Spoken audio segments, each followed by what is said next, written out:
Good morning all, CamelbackTrading.org coming to you this Wednesday morning, March 2nd. We're looking at Window Trader's market profile of SPY IWMN triple Qs.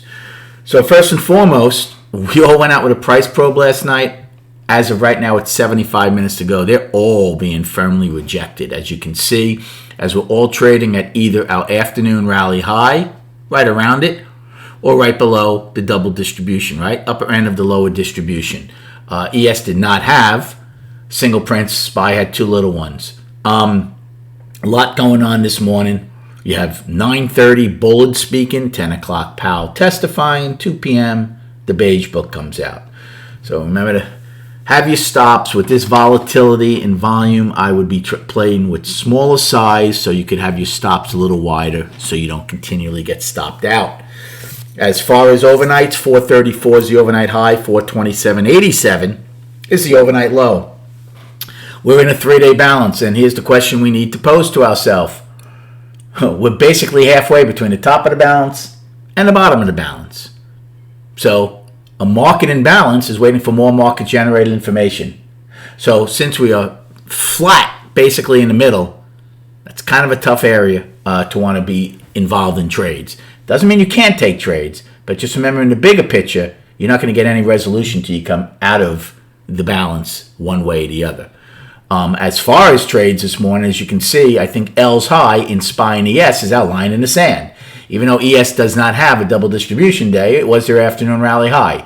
So if you get any acceptance above L's high, not only will you be in where SPY's upper distribution will be, but you'll be getting value unchanged to overlap into higher at some point, which is very important. Look at yesterday. They attempted to get value overlap into higher. They did early in the day when we opened up in A, and then gave it all back and more as we ended overlapping to lower. So very important. We also said, look at yesterday, the opening. Whoever wins that opening is going to win value. Well, guess what? Sellers won it. You know, this in hindsight, I sat here for a while last night looking, and it's easy to be an armchair quarterback in hindsight. I mean, the reason I took that trade in E is because we failed to hold single prints I forgot what it was, either B or C. I thought there was a chance to come back, especially hold yesterday's low at least the first time. But again, this is powerful stuff, these little nuances. Not getting in the opening in D and not getting 4 for 4 wide. Right? So keep that in mind. So is there a quick game plan this morning? Well, in the next 75 minutes, if we open below L's high, I would probably look to take shorts to see if they hold both the little single prints and don't get into my upper distribution.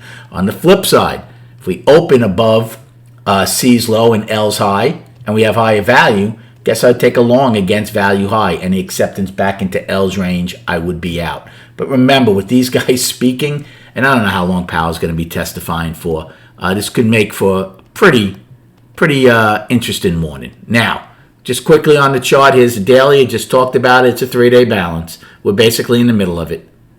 Question is, we need more MGI to see. Are we coming out of it to the downside? If you do, you're going to test that trend day from the 24th. If you come out of it to the upside, you're going to go and test the trend day from February 17th.